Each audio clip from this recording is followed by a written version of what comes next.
Okay, I want to showcase this. And it is Luke 17:37, and we talked about it yesterday.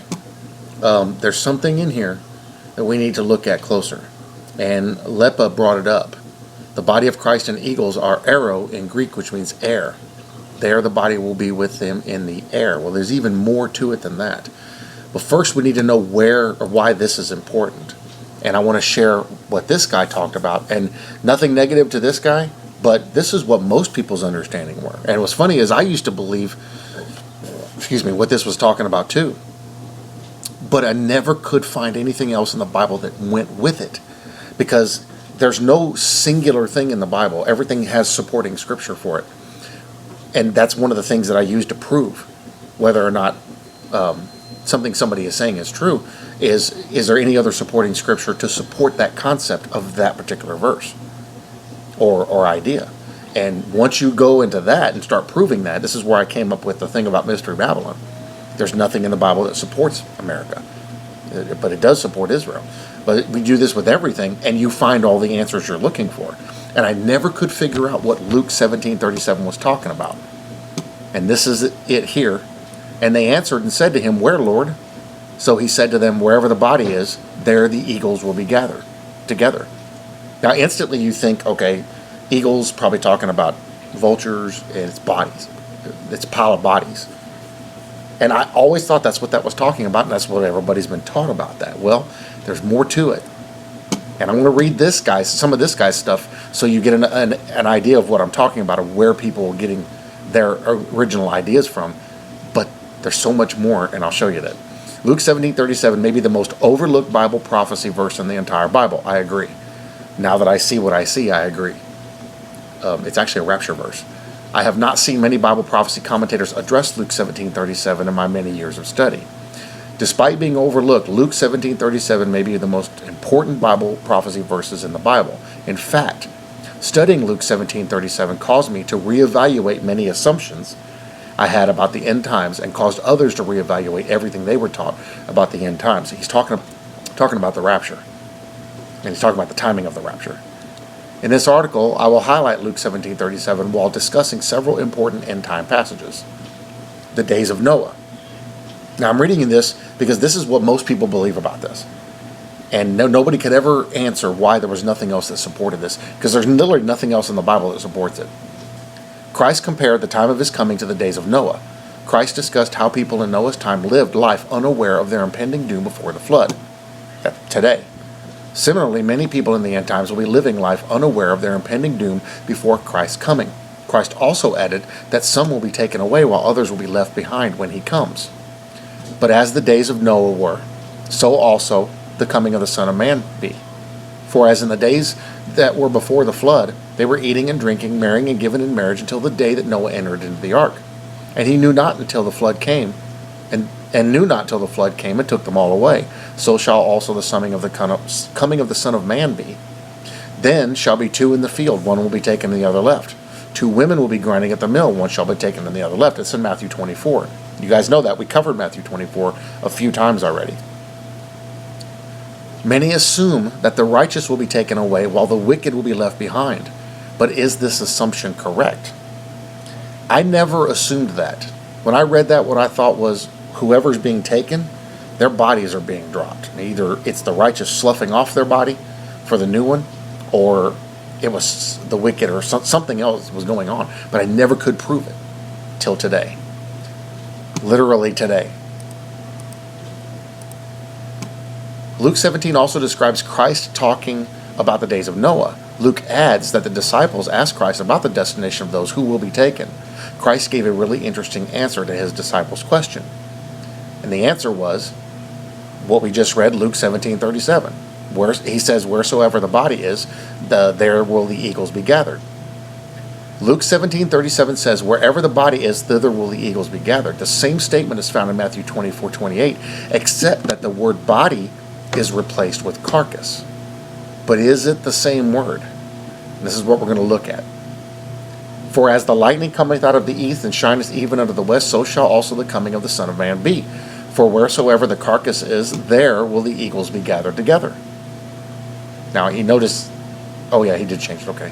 Matthew 24:37. We can deduce from Luke 17:37 and Matthew 24:28 that those taken will be sent to a place where there will be birds flying over dead bodies. Now he goes into the gathering of the birds. Where else in the Bible can we read about a gathering of birds of prey on a bunch of dead bodies during the end times? Ezekiel 39 and Revelation 19 each describes birds gathering to feast on wicked people who are about to be slaughtered. Now, an important note to make is what he has done here is he's taken the Ezekiel 38 wars and the Revelation 19 wars being talked about. Because in Revelation 19, you know what it says in there? Jesus is coming back and the bride is coming with him. It's the final battle. End of the tribulation. So here's what he's linking. This could be where a lot of people get their post-trib rapture understanding from. Watch what we find here. And thou, son of man, thus saith the Lord God, speak unto every feathered fowl and to every beast of the field. Assemble yourselves, and come gather yourselves on every side to my sacrifice. You guys know this, covered this. Could it be possible that those taken are wicked people who will be sent to their doom? Now, keep in mind what it's describing in Matthew and Luke. Matthew 24 and Luke 17. It's business as usual. Everything's good to go. Everything's fine. Do you think the end of the tribulation is going to be that way? How much war is going to be going on? Famine, pestilence. Have you read what it's talking about? I mean, nothing will be normal. Will it be business as usual during that time frame? I don't know. Doesn't seem like it, going by the descriptions the Bible has given. So could that be referring to that? The harvest at the end of the age. The idea that the wicked may be taken seems quite strange in an age where many teach that the wicked are the ones left behind. The righteous will indeed be taken at some point to meet Christ in the air, 1 Thessalonians 4. But the passages above indicate that those taken will be sent to a place where birds will be ready to feast on a bunch of dead bodies. Is there any other place in the Bible where we can find evidence that the wicked will be taken? There is. Is there any other place in the Bible where we can find evidence that the wicked may be taken? There is. Christ described the end times harvest of the earth in the parable of the wheat and tares. Again, he's linking all this to the end times. But is it really applying to the end of the tribulation, or is it applying to the beginning? Let both grow together until the harvest. In the time of harvest, gather them. It's Matthew 13. The tares are the children of the wicked one. The enemy sowed them. We're going to gather them up and burn them. Matthew 13. Notice in Matthew 13:30 that the tares will be taken first. Gather ye together first the tares. The tares will be taken to their doom, according to Matthew 13. As therefore the tares are gathered and burned in the fire, so shall it be in the end of this world. The Son of Man shall send forth his angels, and they shall gather out of his kingdom all things that offend, and them which do iniquity, and shall cast them into a furnace of fire. There should be wailing and gnashing of teeth. So he brings it all together and puts the pieces together. I'm not going to read any more.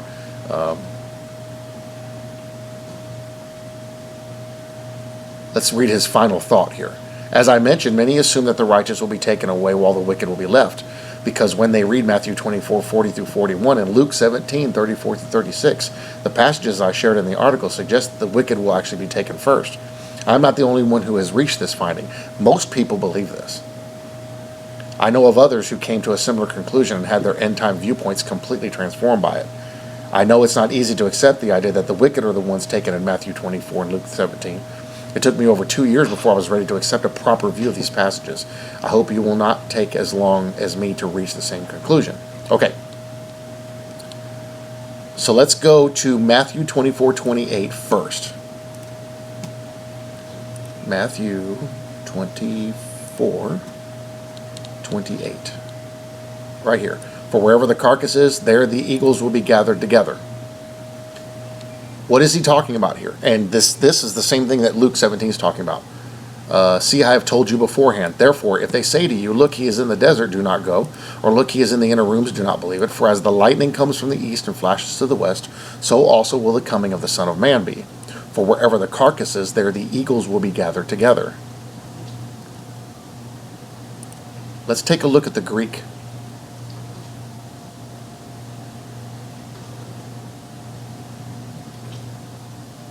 Let's see what the Greek says about this, so we can look at the original language this was written in to get the original intent of these passages. For wherever the carcass is, that's toma, for the alternate, a ruin, that is a specifically lifeless body, corpse, carrion, dead body, carcass, corpse. So that's what they used for this one. Now, the alternate is 4098, which is pip to peto. The first is a reduplicated and contracted form of the second, which occurs only as an alternate in certain tenses, probably akin to G4072, which we haven't looked at that one, through the idea of alighting, to fall, literally or figuratively, fail, fall down, light on. Now, eagles. Aetos, from the same as G109, an eagle from its wind like flight. G109, to breathe unconsciously, that is, respire, by analogy to blow, air, as naturally circumambient. Air. That's not talking about animals. Let's look at it again. G105, from the same as G109, an eagle, that's literally linking it to a bird, but it said from its wind like flight. Well, if they're landing on dead bodies to eat them, they're not flying. If it's like flight, what is going on here? What is being described here? Did they use the proper word in Matthew 24? Now, Luke 17 uses a different word. We're going to go look and see if it's the same one. So in Matthew 24, it's toma for the carcass, and it's ahetos for eagles. Toma and ahetos. 44:30 and 105.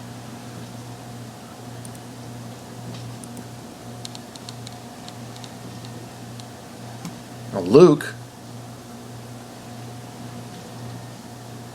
totally different Greek word being used here in Luke, but the same one for that. So let's look at wherever the body is, thither will the eagles be gathered together. Matthew uses carcass. A lot of people base everything off Matthew 24. But in Luke, he uses soma, the body, as a sound whole, used in a very wide application, literally or figuratively, bodily body, slave. So wherever the literal or figurative body is, thither will the eagles, same word, ahetos, an eagle from its wind like flight. And it bases off of G109, which is air, to blow. That doesn't sound to me like it's talking about a pile of bodies somewhere where the birds are gathering to eat them. To me, when I read that, and this is in Matthew 24 and Luke 17, it's talking about them being up in the air flying. It's not, to me, it's like it's talking about something completely different than them being piled on the ground and people are going to come eat them.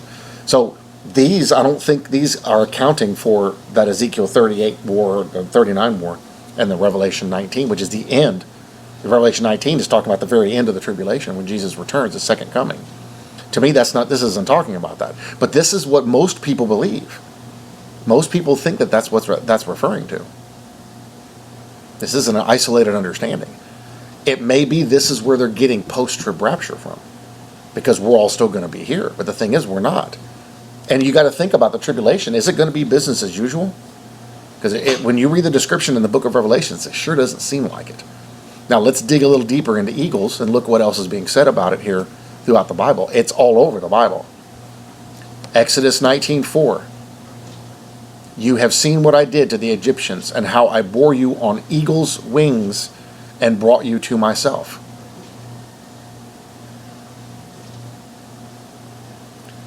Let's go to that.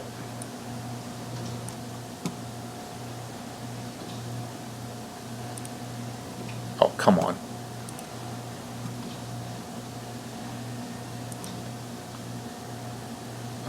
Eagle's wings. This one is from an unused root meaning to lacerate. So it uses a different word for eagles in here. But what would that to mean, lacerate? The eagle or other large bird of prey. But yet he bore them on eagle's wings. This is Hebrew here. Does it mean to separate them? Is that what he's referring to? See, it very well could be we've looked at this wrong this whole time. We're just exploring what this says.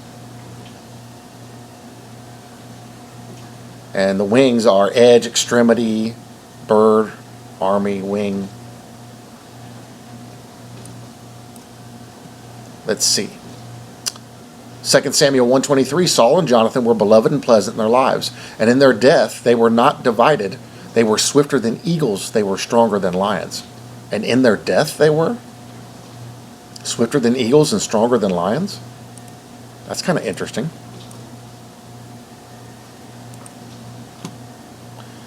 Let's see, they were swifter than eagles.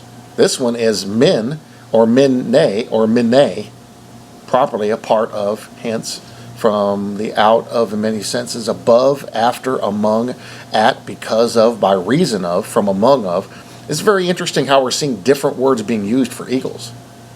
And a bunch of these words are referring to a separation or being lifted up. Air, wind, above.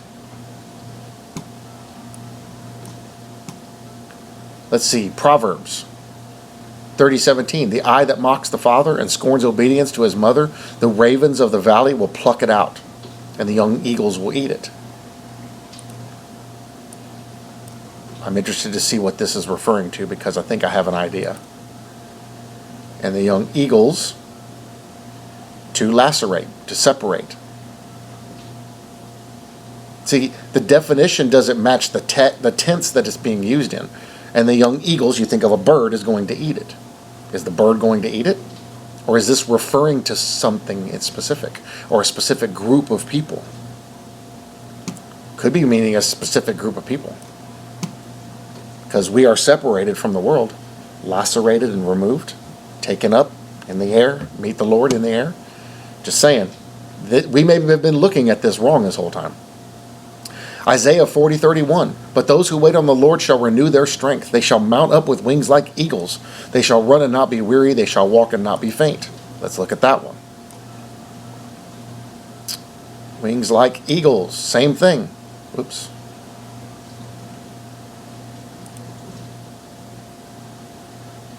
To lacerate. It's from an unused root. It's referring to or other large bird of prey, but that lacerate, meaning to lacerate. Well, this has nothing to do with laceration. What is this talking about? They'll mount up with wings like eagles?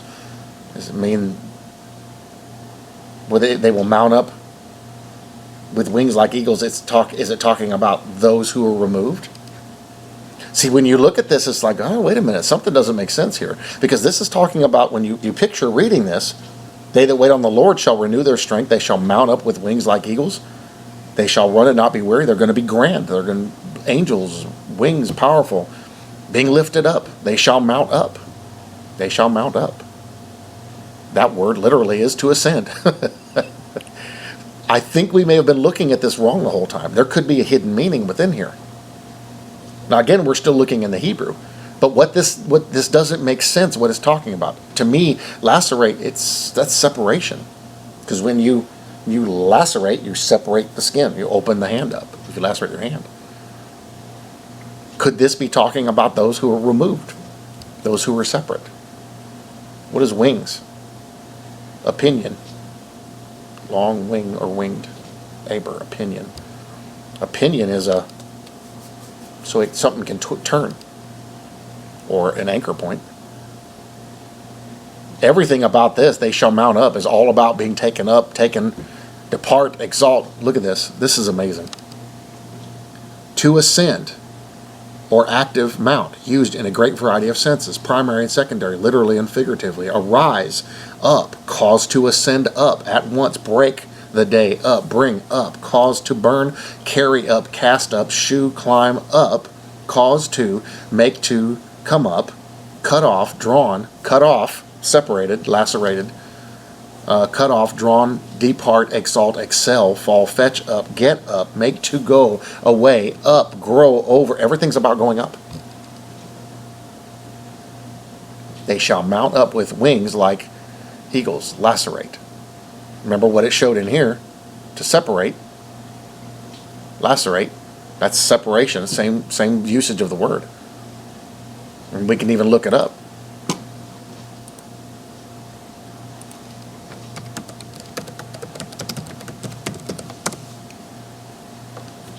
tear or make deep cuts in, criticize forcefully or severely. Let's see, to split,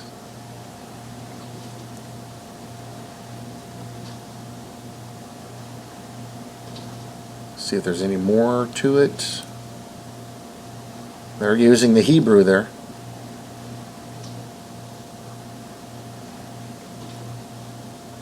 Still, it's linking to, see that the definitions here don't make sense. Let me see what Merriam-Webster says on this. Tear, rend, roughly. To tear or rend roughly. Wound, ripping us out of here, removing us out of here. To cause sharp mental or emotional pain, distress. Jaggedly, extremely harrowed. See, when you look at the word being used here, it doesn't make sense with the tense of the text. The context is here.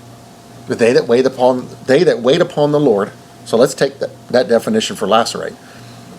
But they that wait upon the Lord shall renew their strength. They shall mount up with wings and be lacerated. They shall run and not. See, it doesn't make sense. It doesn't fit. What is this actually talking about? Is this talking about those that are separated from the world? Could be. It could be something hidden in here that we missed. Because using the word the way they've used it doesn't make sense.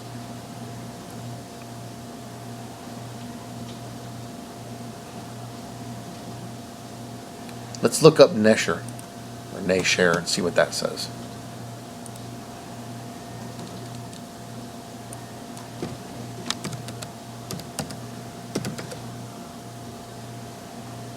Is that right?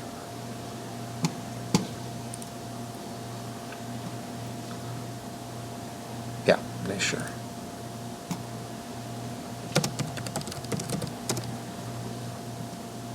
Okay. Means vulture. Appears 27 times in the Bible where it clearly means vulture. Still, the first translators of the Bible from Hebrew and Aramaic, the Greek translators that created the Septuagint, got it wrong and wrote aetos, which is Greek word for eagle. But they didn't write aetos.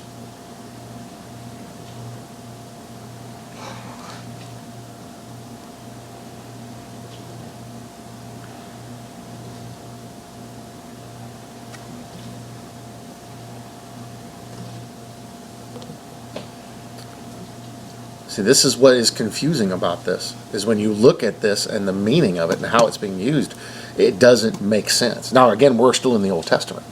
So what can we conclude from this? Well, if it doesn't make any sense, we got to figure out why it doesn't make any sense. And see if we can make it make sense by proving it with other scriptures. So let's keep reading. That was Isaiah. Now we're in Jeremiah.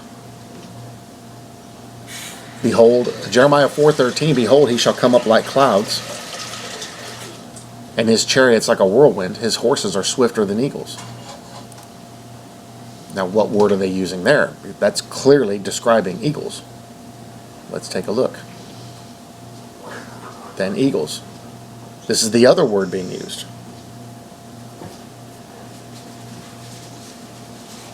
Let's see, prepositionally, form of out of many senses, above, after, among, at, because of. See, the way they're using this doesn't seem to make very much sense, but it seems like it's talking about something else. This is what's confusing about how they did this. Let's see. Lamentations, our pursuers were swifter than the eagles of the heavens. They pursued us on the mountains and lay await for us in the wilderness.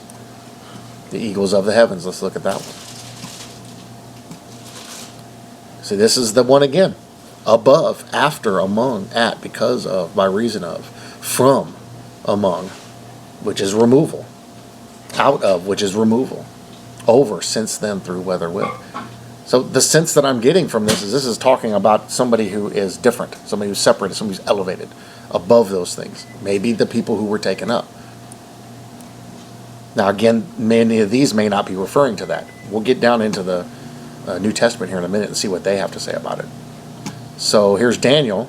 The very hour the word was fulfilled concerning Nebuchadnezzar, he was driven from men and ate grass like an oxen. His body was wet with the dew of heaven till his hair had grown like eagle's feathers, and his nails like bird claws. Let's look and we'll see what they're using there.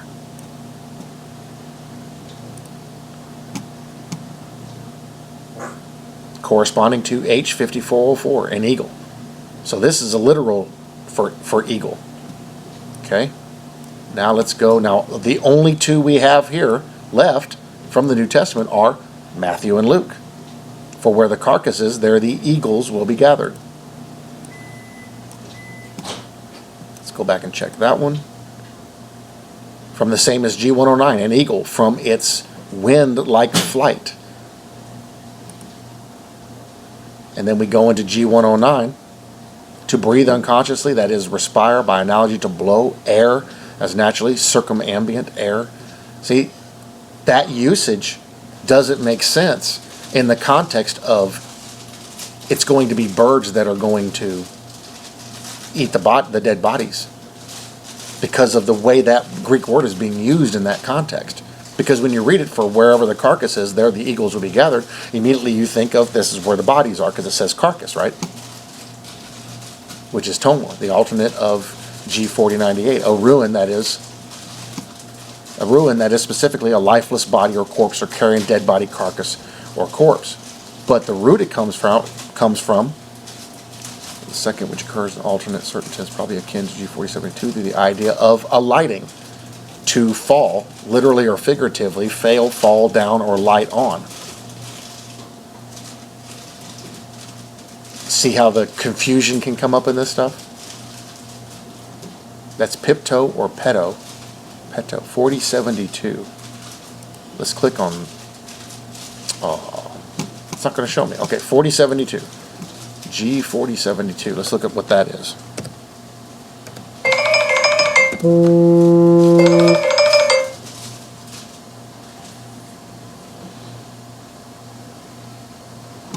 Oops.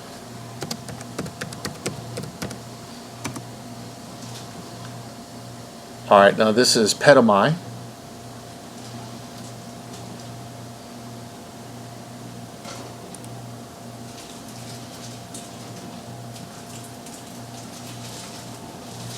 This is a verb, so it's an action word.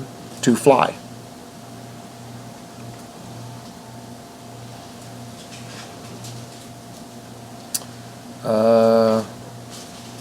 To fly. It means to fly. That's the root being used here from those other two words.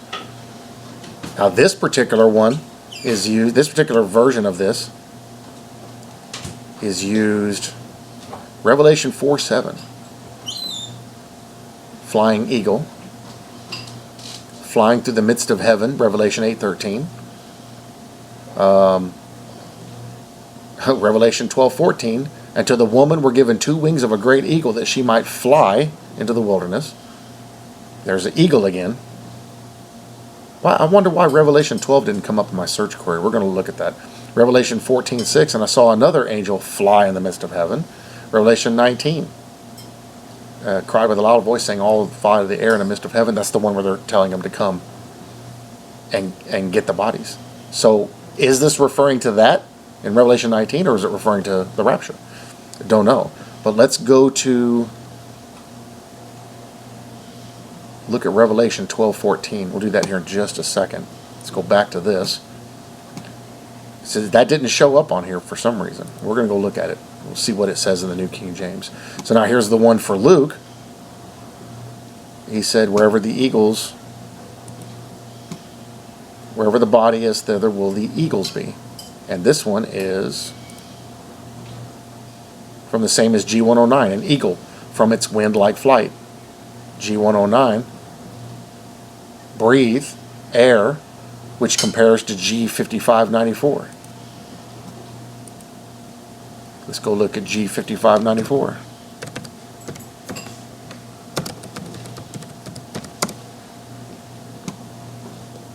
That word is psycho. Let's see what this one is. Primary verb, another action. To breathe, blow, cool by blowing. To be made or grow cool or cold. Of waning love. Voluntarily but gently. It's a gentle breeze. Which notes probably a forcible respiration.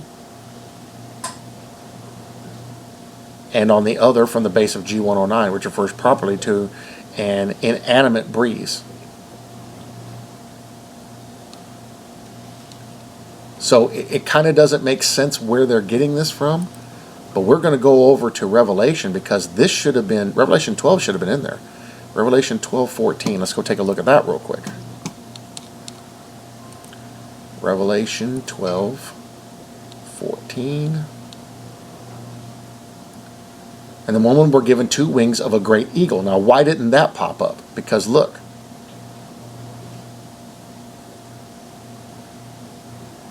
She was given 2 wings of a great eagle. So she was literally given 2 wings? Or is this talking about she took flight? Now we know what this is referring to. This is referring to the remnant of Judah, right? And they run. It's the woman who gave birth up here in verse 5. She gave birth to 2 children, remember? And that second child was caught up to God. Well, why wouldn't... If the referencing here, the allegory is referring to a group of people that are the remnant of Israel that are going to run from Judah and go head south into the hills to Petra.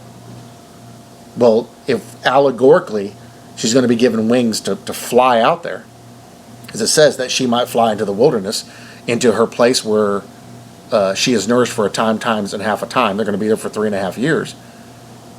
What is that referring to in this sense? Well, it means they're going to take flight. They're going to take off running.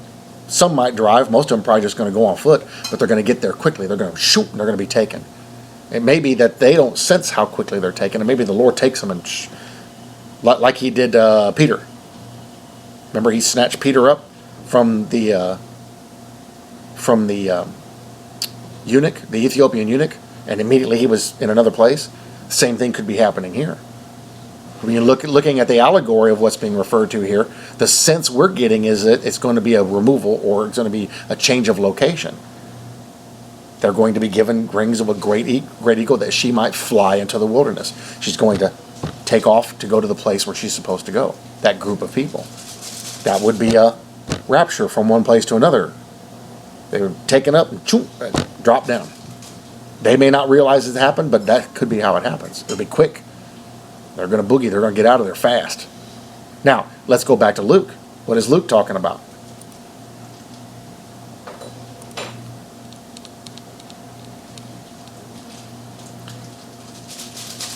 What is Luke talking about? And they answered and said unto him, Where, Lord? And he said unto them, Wheresoever the body is, thither will the eagles be gathered together. Are the eagles going to come and take us? Is it wings like eagles to remove us to another place? Because the exact same word is being used as is being used here. So, if it's literally an eagle, we got to look at this from an allegorical sense. What is the allegory behind this? Where the body is, thither will the eagles be. So, where they are is where the eagles will be. Where are eagles at most of the time? Flying. Where will we be? Flying up in the clouds with the Lord. So it's very possible we missed something in this, in the interpretation. And it could be we need to look a little deeper into it to see what it's really referring to. Clearly, when we look at this word being used in Revelation 12, they're not literally going to be given wings like eagles to fly. Those people aren't going to just take on wings and take off flying. It's an allegorical sense, but the same exact word is being used. Could he be using the same allegory here? In that there won't literally be eagles there. He's saying where they're at is where the eagles are. Eagles, you always see eagles, and a bunch of them will start to circle around. Vultures do too. Vultures do the same thing. You'll see them all balled up together in the sky. We have them all over out here. So what is this actually referring to? See, this could be one of them secrets that people don't catch in the Bible. Is this more like it's referring to the rapture? If that's the case, that changes the meaning of it completely again. Now, when we go read this particular set of verses in context, the coming of the kingdom, the last verse, when's the coming of the kingdom? Now, what did we just read yesterday about the kingdom? It said the kingdom doesn't come with observation. We're not going to see it coming. It's inside. And he says that right here in Luke 17:20. Now, when he was asked by the Pharisees when the kingdom of God would come, he answered and said to them, the kingdom of God does not come with observation. Nor will they say, see here or see there, for indeed the kingdom of God is within you. Then he said to his disciples, the day will come when you will desire to see one of the days of the Son of Man, and you will not see it. And they will say, look here and look there. Do not go after them or follow them. For as lightning that flashes out of one part of heaven shines to the other part under heaven, so also the Son of Man will be in his day. In his day. What day would that be? Is he referring to the second coming? Or is he referring to the rapture? It sounds like he's referring to the second coming. But he must first suffer many things, as it was in the days of Noah, so it will be in the days of the Son of Man. But what days? Notice it says days of the Son of Man. What days? They ate, they drank, they married wives, they were given in marriage until the day that Noah entered the ark and the flood came and destroyed them all. So, when people are in the tribulation, they're not going to know the tribulation's happening.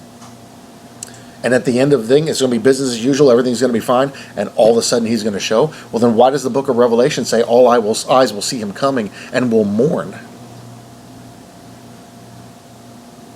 So they're going to know he's coming at the end. They're going to see it. The Bible says they're going to see it.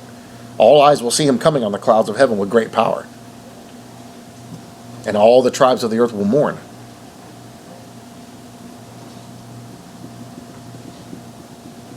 So evidently they are going to know. So evidently these days are talking about the days we have right now. Likewise, it is also said in the days of Lot, they ate, they drank, they bought, they sold, they planted, they built. Notice what happens here. But on the day Lot went out of Sodom, it rained fire and brimstone from heaven and destroyed them all. Rapture. Lot was taken. Lot was removed forcibly. Remember, they were pulling him by the hand. Him, his wife, and his daughter, get out. We got to go. We can't do this with you here. You got to get out of here. They led him out by the hand to get him out of there. He was forcibly removed from Sodom. And then judgment came. Even so will it be in the day when the Son of Man is revealed. Rapture, then destruction. When is the Son of Man revealed? He's revealed at the rapture of the church. Remember the sixth seal? Fall on us. They were going to pray to the rock saying, fall on us, for the day of the Lord has come. The great day of the wrath of the Lamb has come. They're going to know what's going on. They're going to be aware that it's the tribulation. How can they not be? That's what everybody's talking about. Now this jumps thought to the middle of the tribulation here. In that day, he who is on the housetop and his goods are in the house, let him not come down and take them away. And likewise, the one who is in the field, let him not turn back. Remember Lot's wife. Whoever seeks to save his life will lose it, and whoever loses his life will preserve it. I tell you, in that night, he's talking about a specific moment. In that night, there will be two men in one bed, one taken and the other left. Two women will be grinding together, one taken and the other left. Two men in the field, one will be taken and the other left. Business as usual. Women are doing their work, men are doing their work, people are sleeping. He's talking about all different kinds, because they work in the field during the daytime. They do the grinding in the evening when the light is low. And then they sleep at night. He's talking about all time zones. Every time zone, all the people, all the earth. One will be taken and the other left. And then they asked him, where, Lord? So he said to them, wherever the body is, there the eagles will be gathered. So now what is he talking about here? Is he talking about the middle? Is he talking about the end? Or is this the beginning? Is this actually the rapture of the church? It could be. It could be little hidden details that are telling us these things. Now it's real easy to go to the other one because almost everybody believes the other one. But it may be he hid this in here and only certain people are going to discover it and find it. Because the way they're using these words in the Greek doesn't make sense.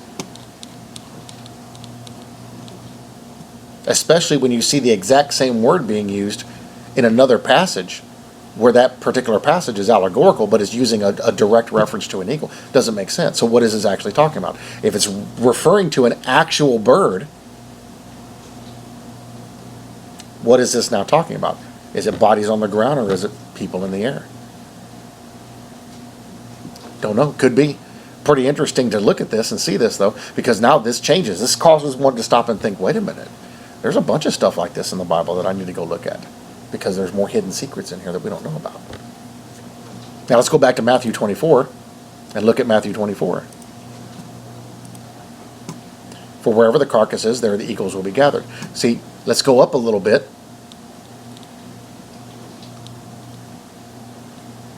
The abomination of desolation. So here he's doing a direct reference to the middle point. Therefore, when you see the abomination of desolation spoken of by Daniel the prophet standing in the holy place, whoever reads, let him understand. Then let those who are in Judea flee to the mountains. Let him who is on the housetop not go down or take anything out. The abomination of desolation is the central point of this. And let him who is in the field not go back and get clothes. But woe to those who are pregnant and those who are nursing babies in those days. And pray that your flight may not be in winter or on the Sabbath. This is referring to the remnant that's coming out of Israel. For then there will be great tribulation, such as has not been since the beginning of the world until this time, nor shall ever be. And unless those days were shortened, no flesh will be saved, but for the elect's sake those days are shortened. Then if anyone says to you, look, here is the Christ, or there, do not believe it. For false Christs and false prophets will rise and show great signs and wonders to deceive, if possible, even the elect. See, I have told you beforehand. This here reminds me of the sheep and goats judgment. Look what we did in your name, Lord. I know it's not private. I'm doing a public video. Stupid antivirus. Therefore, if they say to you, look, he is in the desert, do not go, or look, he is in the inner rooms, do not believe it, just like Luke 17. For as the lightning comes from the east and flashes to the west, so also will the coming of the Son of Man be. That's talking about the end. Everyone's going to know it. It's going to be visible to everybody. That's talking about the second coming. Where does this verse play into that? For wherever the carcass is, there the eagles will be gathered. Let's go back to Luke. Oops.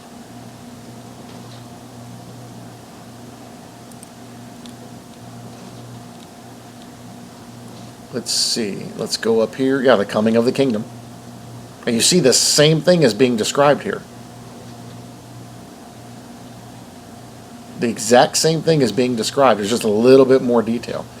Business is normal. Everything's going fine. Here's the coming of the Son of Man. See, it sounds like he's talking about several different things in this one group of scriptures. Several different things are happening, but he says right here,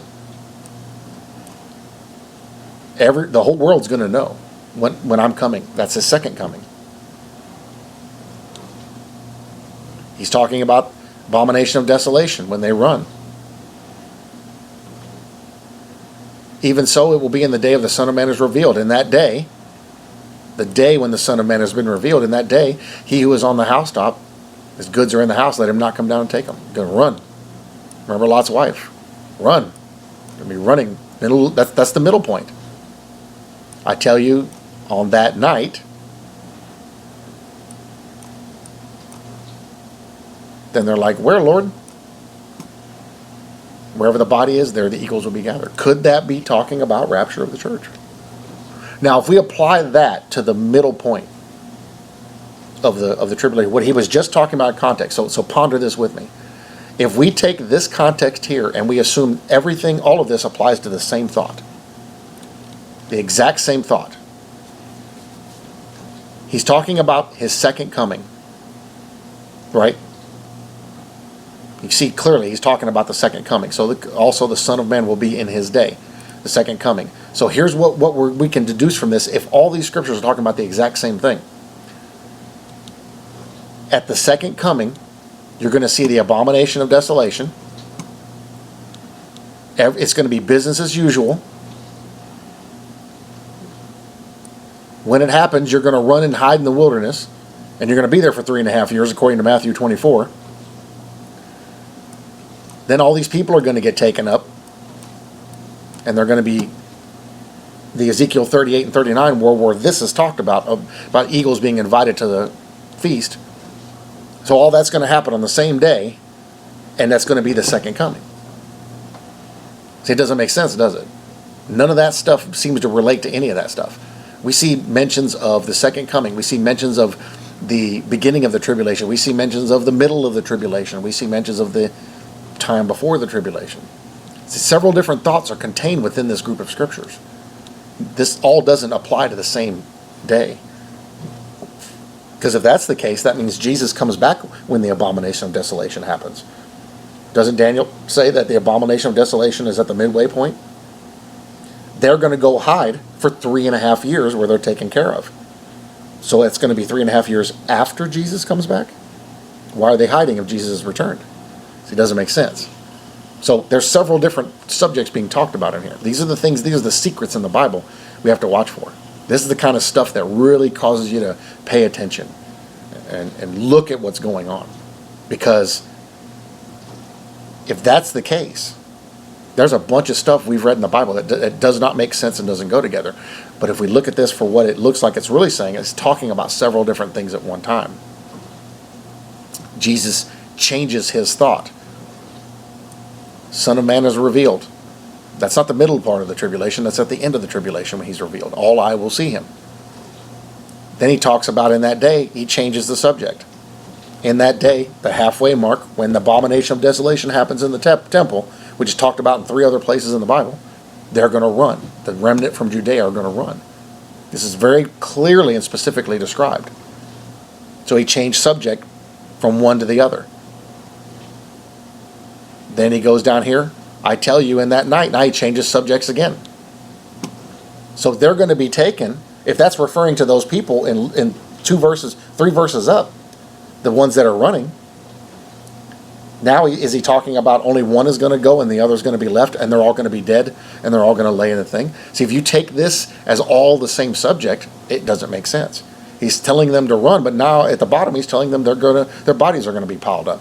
And the 3 verses before that, he's saying that only one is going to be taken and the other is going to be left. So half of them are going to go. It doesn't make sense. What makes sense is that he changes subject here and he changes subject here. He's talking about 2 different time frames and 2 different things. Up here, he's talking about several different things. Just like Matthew 24, when you read Matthew 24, if you read it straight through and say that's all one thought, none of it makes sense. And it doesn't make sense with the rest of the scriptures. But if you break it up, where he's talking about different things at different times, then it makes sense. I think 2,000 years ago, many of them didn't understand what he was talking about at that time. They didn't realize he was talking about multiple things. Or maybe they did, and it just didn't get crossed over into the text very clearly. It could be that God hid that like that for a reason. So only certain people will find these things. So, conclusion.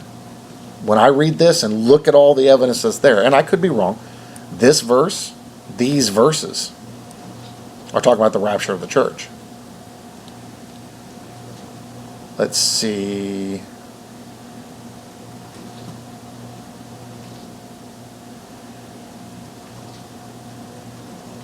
These verses are talking about when the midway point.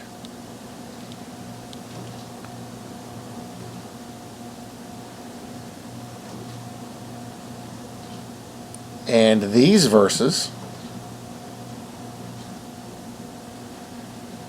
are talking about the beginning of the tribulation. And let's see.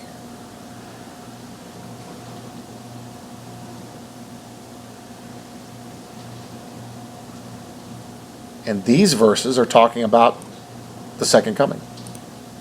So that's what I see in this. Now Matthew 24 is the same way. You go through Matthew 24, you can break it into chunks and go, well, this is talking about one subject, this is talking about another subject. And the way you figure that out is you go into the book of Revelation and you see those subjects discussed. And they're listed as different subjects. So that's what it says to me. So when I see this and look at the Greek and look at what it's talking about and look how that word is used elsewhere. See, my search bar didn't bring it up for Revelation, and it should have. I don't understand why it didn't. Oh, you know what? It may have been because I put eagles. Let me try just doing eagle.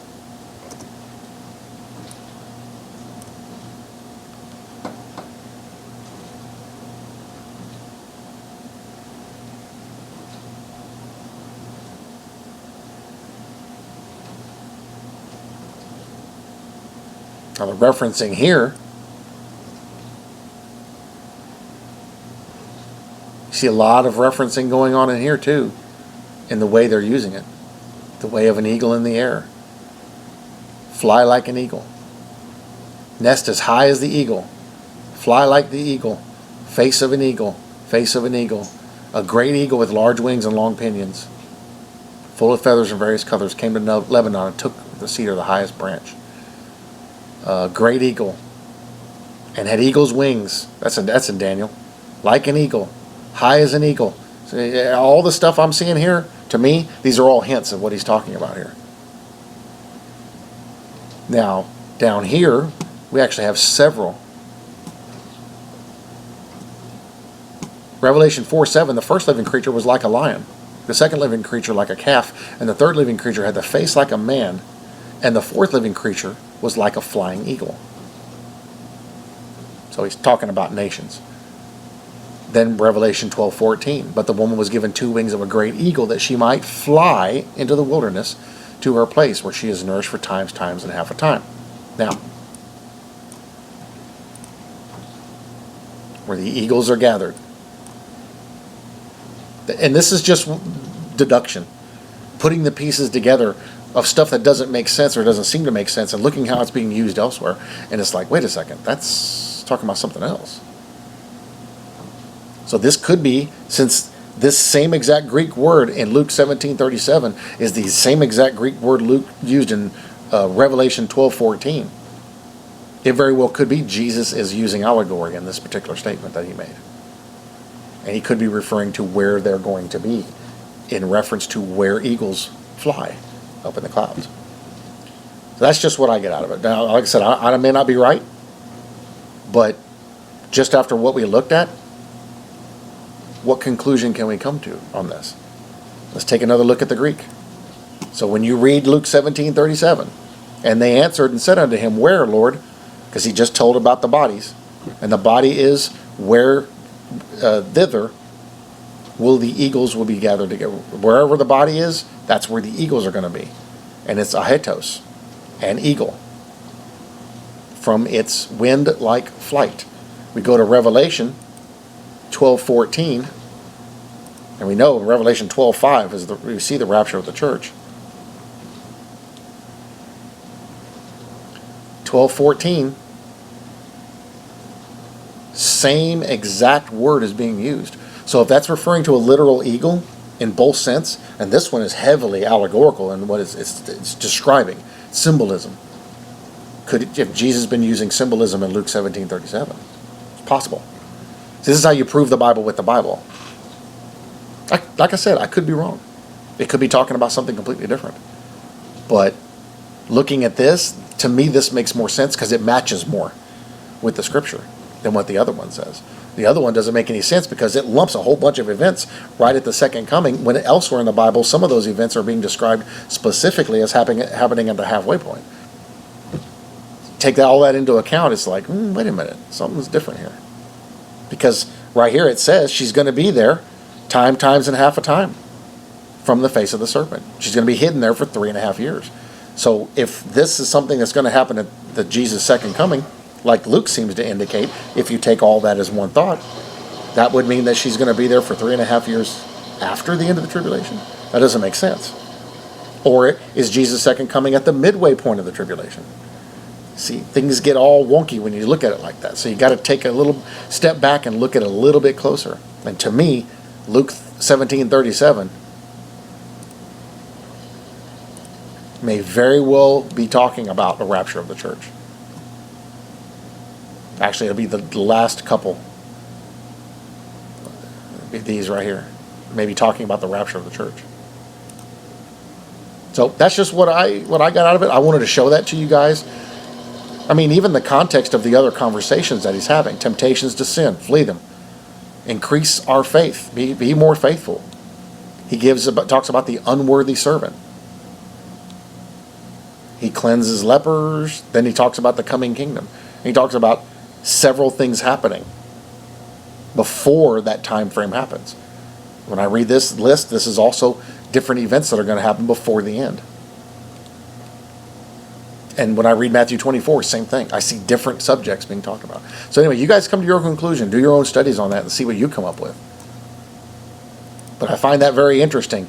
The specific word being used here is used as symbolism elsewhere. Could it be symbolism here?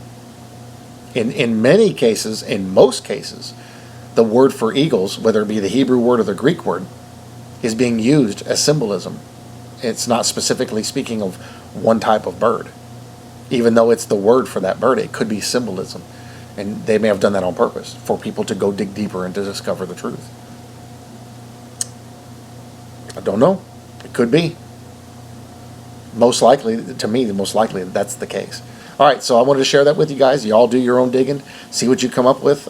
Do study. This is why we read and study, so we learn to find things like this. And is it dogmatic? No, absolutely not. I just find it interesting because when you look at what other people talk about, like that guy's article, that's most people's understanding. And then you go and you dig into it yourself and you're like, well, I don't know. It doesn't seem like that's matching very much. Because the implications of that would mean that everything we know of the timeline is completely backwards. And we've got to scrunch a bunch of stuff down into one little bitty spot into one day. And it turns out that it's not that way when you look at the other descriptions. Now, if I spent the next hour and a half going through the book of Revelations and going through the book of Isaiah and the book of Zechariah and the book of Ezekiel and show you all the other stuff that links back to this talking about these things and the positioning of these things and how they're going to play out, and Daniel, it's just going to be confusing. But it would describe more and show more how these thoughts are being presented in more detail elsewhere. But what that does is still proves that it's pretty clear what this is referring to. And it may not be what people have thought it was this whole time. Because I used to think that's what that was talking about. They're going to get taken up and their bodies, either we are going to slough off our bodies somewhere and they're going to be in a big pile, or it's going to be the wicked people taken off the earth and they're going to be piled up over there. I don't know why they would take the wicked and pile their bodies up. That doesn't make sense. Because supposedly their bodies aren't they're cast into the lake of fire, or they're cast into Hades to await the lake of fire, the white throne judgment. And it says nothing about them losing their bodies and dropping their bodies off. Yet that's the understanding that people seem to get from this. And I can't find that in the Bible where it says that's what's going to happen to them. There's going to be a big pile of bodies. I find wars, and there's bodies there from wars, and he's inviting the eagles to come do that. So, more conclusion that I get is that this is talking about the rapture. That's just me. All right. Love you guys. See you in the next one.